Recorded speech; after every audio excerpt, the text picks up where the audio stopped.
కోదండరాం గారు ముచ్చట వచ్చింది. ఛత్తీస్గఢ్ కరెంటు ఒప్పందానికి ఈఆర్సీ ఆమోదం అనేది మొత్తం అబద్ధం అట. కేవలం ప్రపోజల్కే ఒప్పుకుంది. విద్యుత్ జేఏసీ అధ్యక్షుడు రఘు అంటుండట. ఈఆర్సీ ఒప్పందం అనేది కాలేదు, అదంతా అబద్ధం, కేవలం వీళ్ళు పెట్టిన ప్రపోజల్స్కి ఓకే అని చెప్పిందట. కాంపిటేటివ్ బిడ్డింగ్కు వెళ్ళకపోవడంతో రాష్ట్రానికి వేల కోట్ల నష్టం. ఒప్పందం మేరకు ఛత్తీస్గఢ్ కరెంటు కూడా సప్లై చేయలేదని వెల్లడి. గత బీఆర్ఎస్ ప్రభుత్వం చర్యలతో ట్రాన్స్కో జెన్కోకు మొత్తం 81,000 కోట్ల అప్పులు అని టీజేఎస్ చీఫ్ కోదండరాం గారు అంటారు. పవర్ కమిషన్ ముందు ఇరువురి వాదనలు, ఒకరికొకరి మధ్యలో వాదనలు జరిగినాయట. కాంపిటేటివ్ బిడ్డింగ్కు పోకపోవడం వల్ల ఇవాళ నిజంగా వేల కోట్ల నష్టం అనేది కరెంటు సరఫరాలో జరిగింది.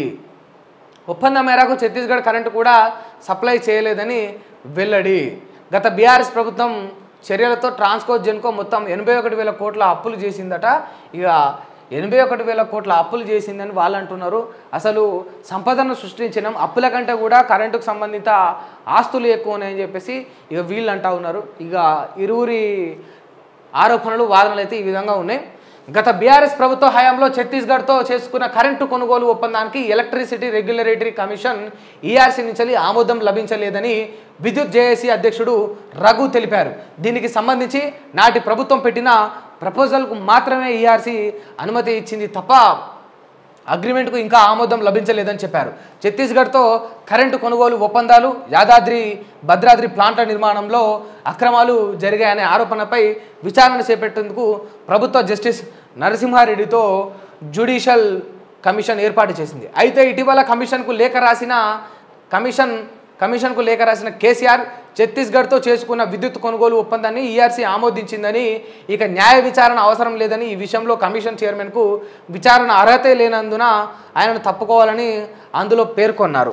అయితే ఇక ఈఆర్సీ ఆమోదం తెలిపిన తర్వాత ఈ కమిషన్ ఎందుకు, ఈ చర్యలు ఎందుకు, ఈ విచారణలు ఎందుకు, నువ్వు నీ విధుల నుంచి తప్పుకో, ఈ చర్యలను ఈ యొక్క విచారణలను బంద్ చేయని చెప్పేసి కేసీఆర్ సక్కబోతారనుకుంటే యూటర్న్ తీసుకొని రివర్సల్ వచ్చి గుద్దే ప్రయత్నం అయితే చేసిండు. ఇప్పుడు వీళ్ళు ఏమంటున్నారు, ఈఆర్సీ కేవలం ప్రపోజల్స్కు మాత్రమే ఆమోదం తెలిపింది తప్ప ఈఆర్సీ దీన్ని అంగీకరించలేదు, పర్మిషన్స్ ఇవ్వలేదు అని ఇక కాంగ్రెస్ తరపున కొందరు వకాలత పుచ్చుకొని మాట్లాడుతూ ఉన్నారు. ఇక తేలనున్నది నిజానికి ఈఆర్సీ ఒప్పుకున్నదా లేదా, ఈ ప్రపోజల్స్ ముచ్చట్ని ముందటేసుకొని కేసీఆర్ గారు మభ్యపెట్టే ప్రయత్నం చేసిరా అనేది అదేం పెద్ద లోయలో పడిపోయి సముద్రంలో మునిగిపోయి దొరకని వస్తువు కాదు కదా. మన కళ్ళ ముంగట ఉన్నదే, చట్టం మీ చేతులు ఉన్నదే, వ్యక్తులు మీ కళ్ళ ముంగట కనిపిస్తున్న వాళ్ళే, వెలికి తీయాలంటే సెకండ్లలో పని చేయాలి. నిజంగా అన్యాయాలు అక్రమాలే జరిగితే తీయుండ్రి, ఇవాళ కాకపోతే రేపు, రేపు కాకపోతే ఎల్లుండి, take your own time, 1 week 1 month చేయుండ్రి. ఇక ఎంతసేపు చర్చలు జరపడము, లేకపోతే ఇంకోటి జరపడం కాకుండా పని సరిగ్గా చేస్తే బాగుంటుంది. దేశ అభివృద్ధిలో వ్యవసాయమే కీలకం, రైతులు, మహిళలు, యువత, పేదలకే మా ప్రాధాన్యం ఇస్తా అని చెప్పేసి నరేంద్ర మోదీ గారు చెప్తా ఉన్నారు. పీఎం కిసాన్ స్కీమ్ 17వ విడత నిధులు రిలీజ్ చేసిర్రు.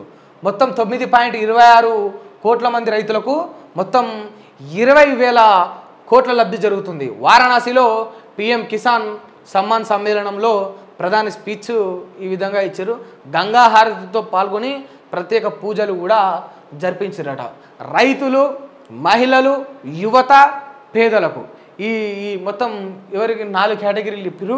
ఈ నలుగురికే మా ప్రాధాన్యత ఉంటుంది, ఆ తర్వాతనే మిగతా ఎవరైనా కూడా మాకు కూడా అదే కావాలి. మీ ప్రాధాన్యత వీళ్ళకే ఉండాలి, మీ హయాంలో వీళ్ళే బాగుపడాలి. మీ హయాంలో కార్పొరేట్ సంస్థలు, కార్పొరేట్ రంగాల్లో ఉన్న ఉద్యోగులు, లేకపోతే కార్పొరేట్ వ్యాపారస్తులు, వీళ్ళు బాగుపడడం కాదు మాకు కావాల్సింది.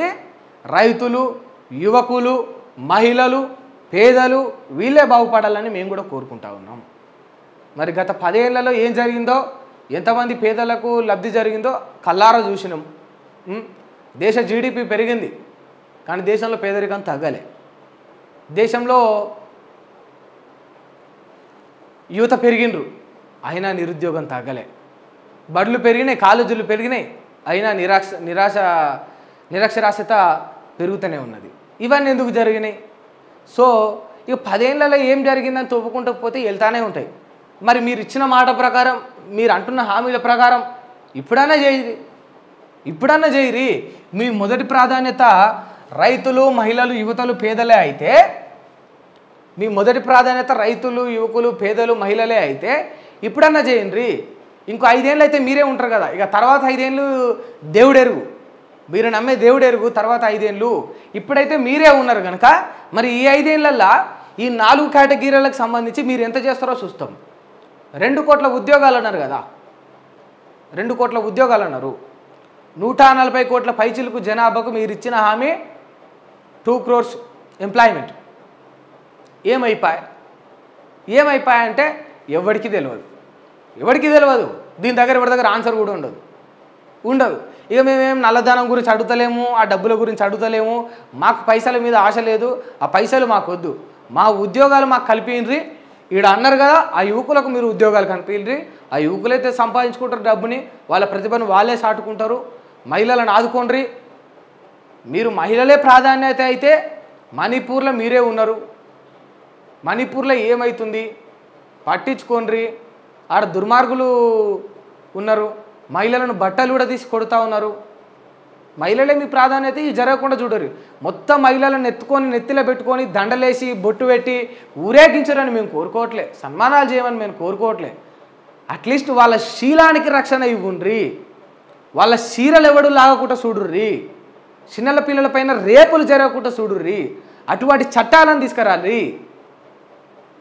మహిళా రిజర్వ్ల పైన, ఢిల్లీలో మహిళా రిజర్వ్ల పైన ఒక బీజేపీ ఎంపీ అయిన బ్రిజ్భూషణ్ లాంటి వాడు లైంగిక వేధింపులకు పాల్పడ్డాడంటే అటువంటి వాళ్ళని సస్పెండ్ చేయండి, అటువంటి వాళ్ళపైన చర్యలు తీసుకోండి, అటువంటి వాళ్ళపైన విచారణ జరుపుండ్రి.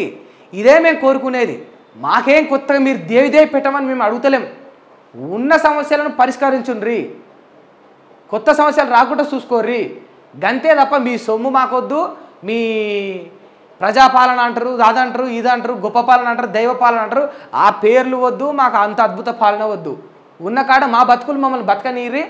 దయచేసి ఆ సమస్యలను తీర్చుండ్రి, ఆ సమస్యలు మళ్ళీ దరిచేరకుండా చూసుకోరు. గంతే. గొప్పాలు ఎప్పుడు గప్పాలు కొట్టుడు కాదు మాకు కావాల్సింది.